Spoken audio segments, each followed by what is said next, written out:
Welcome to this week's installment of Today and Tomorrow in Scottsdale with Don Henniger. I'm Don, and joining me as always is my podcast partner and community superhero, Kevin Maxwell. Don Henniger, how are you? I'm perfect, Kevin. We're here for another great day, man. Another day of paradise in Scottsdale. Yeah, that's right. I think the snowbirds are back. Did you notice? It's getting crowded out there. Traffic was a little bit busier today than it was last week. The parking places are dwindling. Mm-hmm. We got to start paying attention. Yeah. The goodness and the badness, but we love them. And but don't take my parking space. Yeah. Please. Yeah, we should have like a reserve spot for you here. Who are we going to talk to there? Yeah, I don't know. Let me know who's good to talk to, and we'll figure that one out. All right. Right. I don't think that's going to get through the mayor's office. Probably not. No, not so much. Yeah. So today, our guest is an old friend with a new job. We've known our guest today from her 16 years of good work with Experience Scottsdale. Her role as board chair for Scottsdale Leadership. Her leadership with a community celebrating diversity, and now Sarah Kearney. You've got a new job as Executive Director of Blue Zones Project Scottsdale. Welcome, Sarah. Thank you for having me. I'm excited. We're excited to have you. It's kind of interesting that you're now leading the rollout here of Blue Zones Project, which is a community-led well-being initiative to help people live better, longer lives, transforming the environments where they live, work, learn, and play. Your role seems like a natural fit for you. It's all about transforming the well-being of our community, something you've been doing for a long time. So before we dive into your new job, let's give listeners a little bit of a glimpse of your background, your career, maybe a few things you think, even though we all know you, tell us a couple of things you think that people may not know about you. Okay. Well, I'm pretty much an open book. I think if you know me, you know everything about me. But again, thank you for having me today. It's really an exciting initiative and even better project to be a part of. And I certainly think that while I didn't know it before Blue Zones Project came to Scottsdale, that this work is meant for me. And I almost feel like I've been called to do it based on my personal passions, my professional passion and alignment, and my community involvement. And so, when you try and fulfill purpose and find purpose and unlock purpose, sometimes you think which I thought certainly my lane was tourism, and it has always been a love of mine. It still is. I still consider myself a part of that Experience Scottsdale team and find myself saying we. But that'll happen after 16 years of working with a tremendous team and a tremendous organization in this community. And so ultimately, when this opportunity presented itself, it sort of was one of those ones where I thought, maybe I'm interested in exploring this role, really not knowing a whole lot about Blue Zones. And so it was an educational component for me. And the more I learned and the more I found out, the more fascinated I became. And the more of ideas started brewing about how this is such a tremendous initiative for our community that has the opportunity to impact in a great way kind of every single sector of this community. And that's pretty powerful. And I think about all of those leaders in our community that I admire and see the hard work, blood, sweat, and tears that they've put into this community, years past, present, and even future. And it made me think, gosh, this is an opportunity for me not to make an impact for today, but really ultimately to be able to look back 20 years from now to see we fought a good fight. We did something really impactful and positive that brought the community all together. And I certainly think this is the initiative to do it. As far as me goes, I don't have a ton of extras to share. I mean, I play a lot of roles. I wear a lot of hats. I'm a hockey mom. I'm a dance mom. I'm a dog mom. I'm a proud wife. Yeah. And I think I love game shows. That's something that I think is important to know. There you That's go. something different. You always get something. You're right. I know. I was an all-state bowler in high school in Fort Wayne, Indiana. That's an exciting one. Keep it coming. I love crafting. I mean, there's a lot of tricks in my bag. This podcast just went from half an hour to an hour because I got a whole bunch of questions about bowling and game shows and stuff like that. Wow. I love it. Yeah. See, you just ask the question. You don't know what you're going to get. Yeah, like I said, I lay it all out there. I'm pretty open book. Life is like a box of chocolates. Mm-hmm. You never know what you're going to get. So the last time you were on here, you're actually our only repeat guest that's come on two different roles. Last time you were here, probably about a year ago, we were talking about diversity.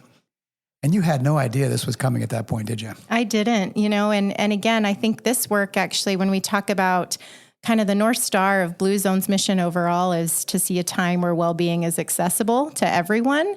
That really correlates so beautifully with all diversity, equity, and inclusion work, whether it's in our community, across the country, across the globe, when we talk about access and we talk about access to healthy food and options in and throughout communities for all people. And so, I initially was on as a guest to talk about community celebrating diversity and the annual MLK celebration dinner and our diversity champions. And so again, a lot of direct correlations and alignment and, stacking hands of things that I care about that all led me to being here and talking about a new project. Totally is. That's for sure. Yeah. So we got 30 minutes, or a little bit more, but there's a lot to talk about. Let's level set for the audience, because right now a lot of people are going, what in the heck is Blue Zones? I've had a chance to know a little bit about it.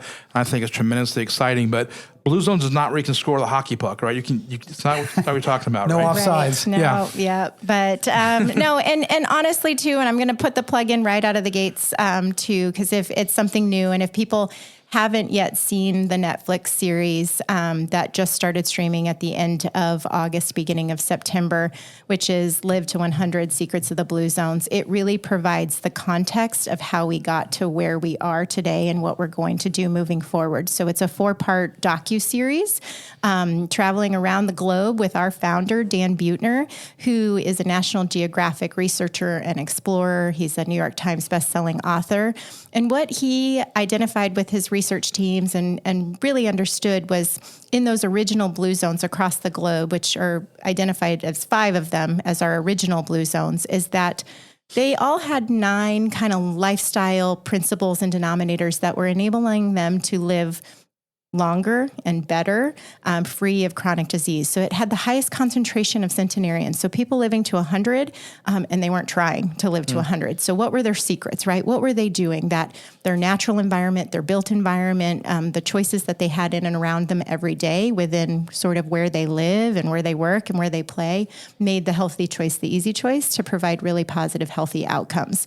So ultimately, that's where the research was started in identifying those 5 original blue zones. And then he and the team really came back to America and thought, gosh, how can we go into American communities to reverse engineer sort of what Western civilization is moving us away from. And so they came up with a concept and a model and had a pilot project in Minnesota in a small town, Albert Lea, where they had great partners and with AARP, and they were able to pilot this idea to see, could we measure, could we track increase in well-being across the members of the community that live there. And so since then, project work has really taken off, and that's kind of the evolution of where we got to where we are right now in this moment. But I'll also say, it doesn't take it doesn't happen overnight, right? It's not just hey, Blue Zones, come to my town. I want to implement a project. It really does take readiness, feasibility, and there's a lot of factors that come into play around what that means in order for a project like this to be successful in a community. It's something you have to embed into the community. So I'd be curious to know, you've been on board now for what, a couple of months, right? 6 months, yeah. 6 months. So what have you done so far to kind of get the foundation set up, and just kind of what's ahead maybe in the short term, and then just what are some of the details about the project as you unfold them? Yeah, absolutely. Well, and I'll even rewind back a little before I came on board just to provide additional context of back in March of 2022, Honor Health, as our champion really of this work, sponsored a assessment with Blue Zones. And Blue Zones came into town, had town halls, focus groups, a variety of different presentations, met with leadership across all channels, all sectors. And then upon conclusion of that, did say, absolutely, Scottsdale is a great place for Blue Zone project. And we certainly think there's natural resources available that are already in place that we can elevate and continue to improve the lives of the community and the members that live here, work here, et cetera. And so from there, it really was a matter, of finding partners to get on board. So Honor Health was already in, City of Scottsdale was supportive. And so Todd Laporte, again, as a tremendous community leader with well-being for all at the forefront and having a personal story as well, and taking his life back into his own hands. Got Cigna and Goodwill of Central and Northern Arizona on board as well, which then kind of ignited the fire to go into the next phase, which brought us to transformation, if you will. And this really is a 4-year, 9-month project. So the first 9 months, which we're kind of just rounding out the end of it here, is all about foundation and planning. And so it is thoughtful discovery. It is, again, finding our strengths, opportunities, challenges, all around people, places, and policy. And those are the areas that we're going to work in over the course of 4 years of transformation. And so that is what our team is doing. So we are busy hiring and onboarding our local team, which will be a total of 11 of us when we're fully staffed, to be able to activate the work in the community. So when I talk about our people, it really is our individual resident community, our faith-based, our civic organizations.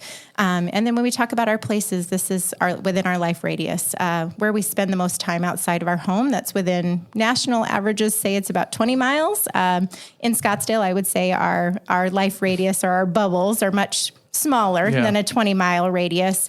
But we're talking our work sites, our schools, our grocery stores, our restaurants. And then when we talk about policy, there's 4 policy areas that we'll be working in, and that is with food, tobacco, alcohol, and the built environment.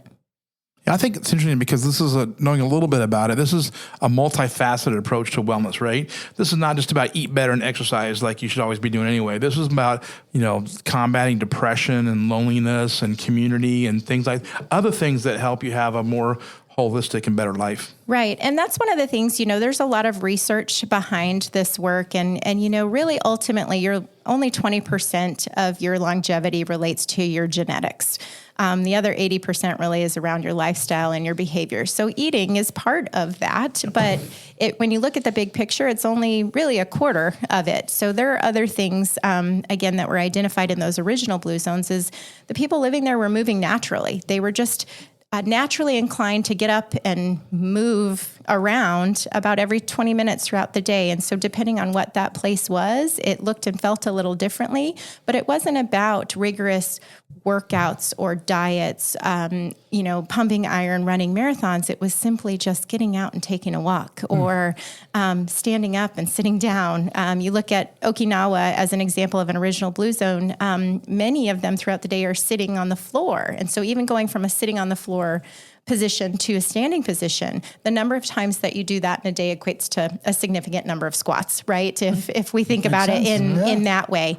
So the eating is important, of course. Plant slant is what we like to call it, because it's not taking away anything. It's simply eating more, and increasing the options to healthy foods and access to those healthy foods. But there's also things which I think everybody in this community seems to be really good at already, but it's called Wine at 5. And it is around, having a glass or two with friends and family over a meal, and creating that connectivity and camaraderie. And so we say that, it is in moderation, right? You can't save 14 for Saturday to get your week's wine in. But that's my model, Kevin. But there's other components too. And to your point, Kevin, about social isolation and loneliness. And we've seen the numbers, and it's somewhat scary to know that there are a lot of people in this community, and it doesn't matter if it's our aging population or our youth, that are suffering from these challenges. And COVID certainly didn't do us any favors when it came to this. And we're seeing the aftermath of that, and it's extending out. So having connection, loved ones first, having a positive pack of people around you, as well as having the right outlook. I know we kind of talked a little bit about it. When it comes to purpose, knowing the reason why you wake up in the morning could add 7 years to your life. And that's pretty substantial. And they say that the 2 most dangerous years of your life are the year that you're born and the year that you retire. And that makes a lot of sense. So I think that's why so many people I know that say they retire don't actually retire, because they now suddenly have a newfound sense of purpose, or maybe one that they always had as their universal purpose, but now have the opportunity to fulfill it in a different way. So there's lots of components to it. And we certainly have identified some of those opportunities, especially as they correlate to isolation and loneliness in our community. So you're going to go 9 months of discovery and then have your plan put together. You're 6 months into that so far. So what have you discovered so far? So some of the sentiments, that we've talked about, but really that our people, places, and policy all are intertwined. And there's so much connectivity across sectors, which there's so many organizations doing incredible work already.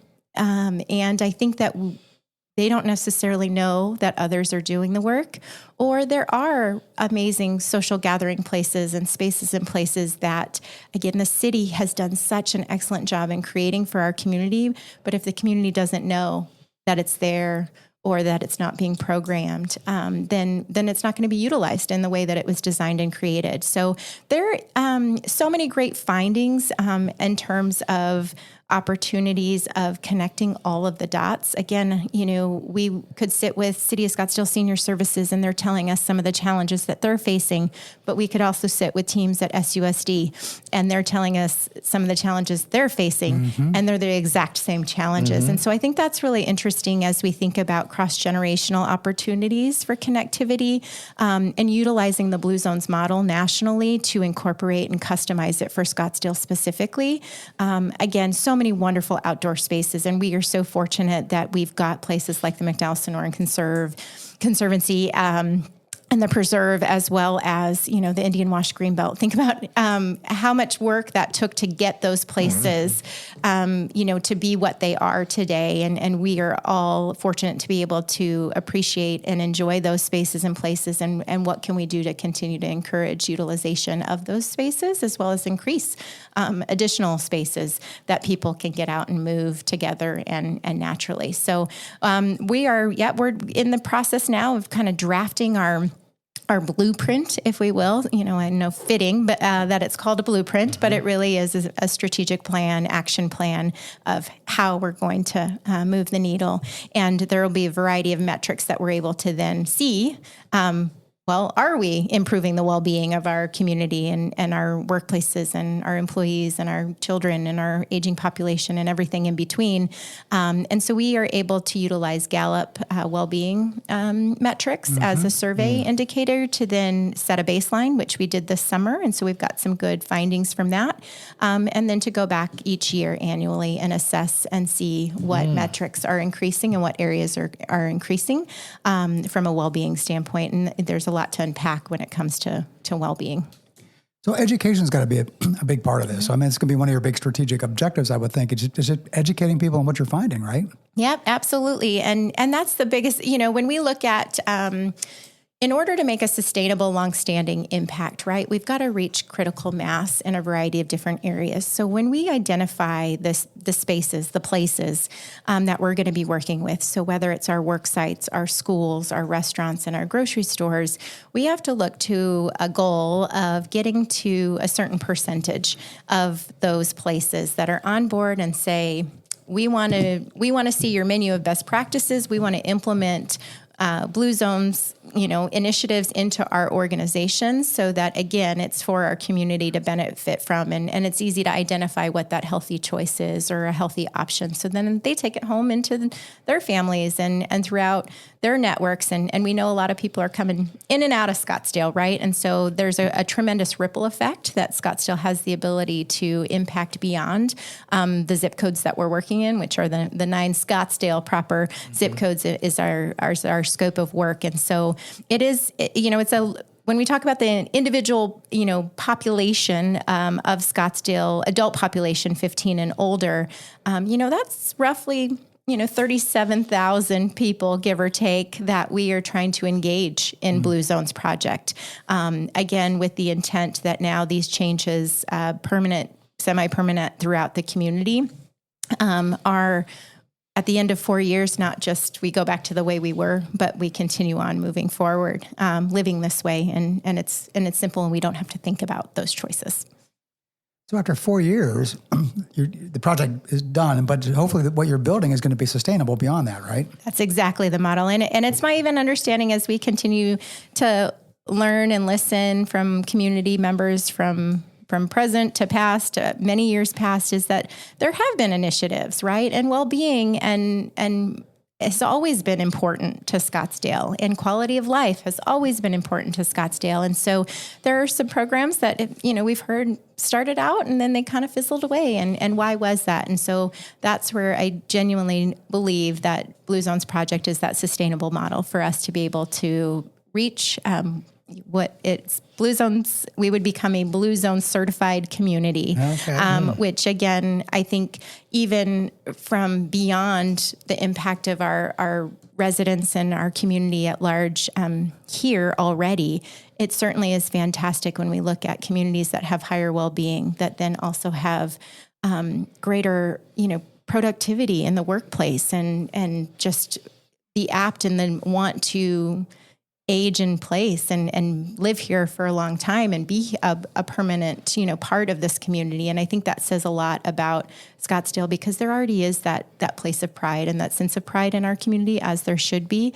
But I certainly think with, there's a lot of people moving, right? And and we can continue to make this place such a desirable place for people to not only want to live, but potentially have businesses here. So from an economic vitality standpoint, it certainly could also have a great impact. So one of the things we talk a lot about, Kevin, this has particularly been an issue when we talk about our school district, is Scottsdale's population is aging quite actually dramatically. And it's getting harder and harder to bring, families with school-age kids here. We're getting older, a lot quicker than people realize, and our growth, our incoming growth numbers have kind of stalled out. Yeah. Which is unusual for Arizona, because we're one of the few cities probably in Arizona where we can say we're not really growing right now, and we're getting older. How will Blue Zones kind of tackle that phenomena? And did you kind of know that going into the project, as that was one of the things you were going to work on? Well, I certainly wish that I had the solution to those issues. And, those are things that I think across America, it's not necessarily unique to Scottsdale, right? And so there's a variety of components that we certainly take into account when we think about the impact and the work and what we can accomplish in 4 years' time. And that's why I think certainly from, when we talk about people and places, we know that comes first, and then the policy follows behind that. And again, we don't have enough time in a 30-minute slot to talk about the types of policy that are really going to move the needle. But I think it's also important to remember that this initiative and this project is community-led and community-driven and nationally supported.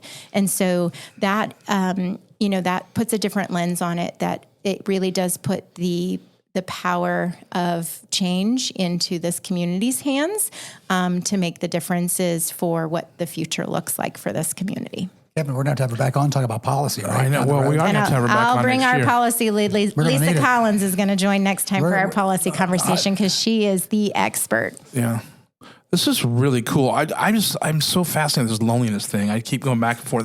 Only because I've been reading a lot about it. I had no idea that there was a significant part of our population, especially young men, who are isolated and consider themselves to be isolated with no friends or no. I mean, that just blows me away. Well, and that's, I always get even choked up thinking about the numbers, because even when we look at Honor Health's community health needs assessment and that data, right? And I mean, it shows that the proof is in the data that that the latest findings was that 1 in 3 people in this community say that in a time of need they have one to no one to turn to. Wow! And I think that's so surprising, and I guess because I'm not one of those people that would say that. I don't think any of us are. Right. Yeah. And I think that is the peel back the layers. Yeah. And that is where Blue Zones Project comes into play. When we talk about the programming that we do, in purpose workshops and unlocking purpose, which then could be curated into volunteerism and getting involved in things that you care about in this community. And that piece is pretty powerful, but also we call them moais. And so this kind of goes back to Okinawa as well. But when you're a young child in Okinawa, you're paired up with 5 other little boys or 5 other little girls, and pretty much you're set friends for life. And so it's really great to see these moais that still exist in Japan that, there's a group that has been together for 90 years they're all around the same age. And it's one of those just, if somebody doesn't come to lunch that day, if somebody doesn't open their curtains in the morning, that's a knock on the door. That's a go check in on them. That's a go see if they're okay. And again, our world is moving so fast, and everything is becoming at our fingertips that we're moving away from that. And we have an opportunity to kind of go backwards a little bit to connect. And I don't think sometimes people necessarily realize the impact, the emotional, the behavioral, the mental impact of not having that human connection before it's too late. Yeah. You think social media is partly to blame for that, you think? Well, it certainly can be the blame, I guess. So a lot of, partially, yeah. Yeah. I think it's all factors. I think, again, for our youth, it's, all of this extra pressure that they have all this information so quickly at the access of their fingertips, where, instead of just going out and playing, we're in devices and we're on devices and we get stuck sometimes and we keep going down and finding, we're not keeping up with the Joneses anymore. We're now trying to keep up with celebrities, and that's not realistic of everyday life. And so, social media, I do think, in a way, while it has its added values in so many ways, I get a lot of information from my social media too, and I stay connected with people in a lot of ways on social media. I certainly think that it can have a reverse effect too, and impact. Yeah, No question. You got to keep up Bobcats hockey. I know, that's right. I'm a number one fan over here. The game shows, you're going to train yourself for the game shows. So like how, and maybe when, but how/when can community members start getting involved with this? Yeah, so this is really exciting because, because we've been planning for so long, we're getting close to that official kickoff into the community where we're really going to engage and have the opportunity to have the community not only learn more, but to say that they want to live better longer too, right? And be empowered to make those changes in their own lives and meet them where they're at to see what you could incorporate and then the benefits behind that. So January 13th, 2024 is our community kickoff event. Hey, we're going to be at go. Civic Center. So love that we're going to activate that space in, as a newly renovated and beautiful space to be able to launch into the community. So it'll be a free event for everyone to attend to not only learn about the Blue Zones if they don't know much about the original Blue Zones, but things that they can do, whether it's sign up to volunteer or sign up for a workshop or a walking moai or another program or take the personal pledge themselves to say, I want to incorporate these things in my life to live better and longer. Mark the calendar. That's January really cool. 13th. That is cool. I was thinking about going on a diet between now and then, but I think I'm going to wait until so that your KPIs can be a little better. Yeah, take the pledge. Take the pledge. That way you'll be on the record. I brought you guys some Blue Zones challenge books today. Oh, so good. We'll Good. leave those back Oh, for you. I'm excited. Good. And speaking of, you guys were talking about parking spaces. I kind of love this because, so Blue Zones reserved parking spaces are actually farther away from the front of the building because Get some exercise. it gets you Really? those extra steps. So, Wait. So intentionally, your office building, you intentionally put your employee parking away from the front door to get some extra steps in? exactly. Talk about living the pledge right there, right? So think cool. about that. Next time you go to the grocery store, you go to a restaurant, Park or you further go to work, park in a faraway spot and think about how many extra steps you're getting in just by parking a little further away. I see the demise of valet parking kind of in our future. It's little things. You talked about the little things, and Exactly. and the documentary you talk about the little things. So that's important. Yeah, my kids know Blue Zones parking because Oh, they we do? park far away a lot. Well, and especially as we get into season, it does become harder to find parking as It we've got does. more visitors in town, which again is exactly what we want, and that's great. And so now think about that far away parking spot from your final destination isn't so bad after all. It's a goal. Wow, that's Love really that, cool. yeah. So you're going to have a whole, you're really going to be reaching out into the community, right? You'll be doing workshops and things like that about different topics. Absolutely. And there's going to be ways to, again, as employers, as work sites, if you want to take a look at our menu of best practices on how you can incorporate different things that are going to be positive towards people's well-being, you're able to, some of the things we've done in our own office, because we certainly need to make sure we're practicing what we preach as well, right? We, all of our desks are sit-stand. And so each of us have the ability to sit and stand and work throughout the day. Oftentimes we incorporate walking meetings. So we're walking around Old Town Scottsdale and we're having our one-on-one meetings. And that's a really great way not only to enjoy our beautiful weather this time of year. So we weren't doing it in the summer, but our radius of walking has certainly extended further beyond what we were doing in the warmer temps. But just really, really, again, simple. You don't just things you don't think about until you start incorporating them and doing them, which is really great. I know the walking meetings have been certainly a joy for me too. This is really an exciting development for the city of Scottsdale.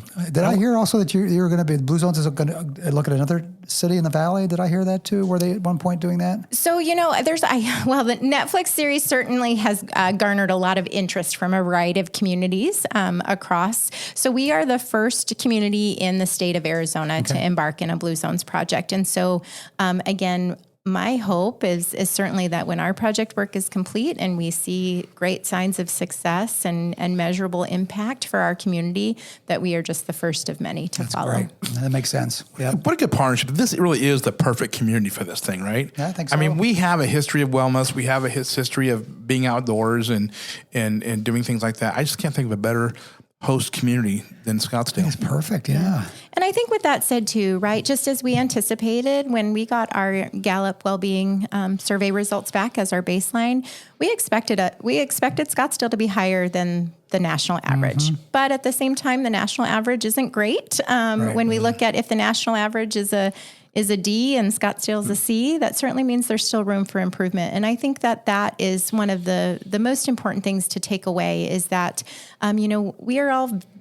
to your point, we view Scottsdale as a healthy city and has, lots of things available to us to ensure that we can live that lifestyle accordingly. And I think that was some of the surprise, findings that even if our smoking rates are low, it doesn't mean we couldn't get them lower, right? Yeah, sure. It does, if there's other measurables that we're like, well, what can we do to improve better? And I think, I think I always think of Gary Shapiro, right? When he said, he's first day of Scottsdale leadership, right? You stand up, you reach up, and then he has you reach a little higher, and we seem to all be able to reach a little higher. And that's where I think we have the opportunities here in Scottsdale. Perfect mold, exactly. Wow, what a great project. Absolutely. We will definitely be connecting with you in the future. Definitely talk about policy. Definitely we'll have you back on the show maybe 6 months, a year from now when things are starting to ramp up a little bit. But we want to stay connected with what you're doing and be supportive of what you're doing because it sounds like a great thing for our city. Yeah. And you can, our website and our social channels are live. So bluezonesprojectscottsdale.com. You can get engaged, start getting information, sign up to volunteer. Yeah. There's lots of ways to already get engaged, even though technically we haven't even kicked off into the community yet. So, well, that's fantastic. And make sure to watch Live to 100 on Netflix. Give you some good background, get the community the community homework begins.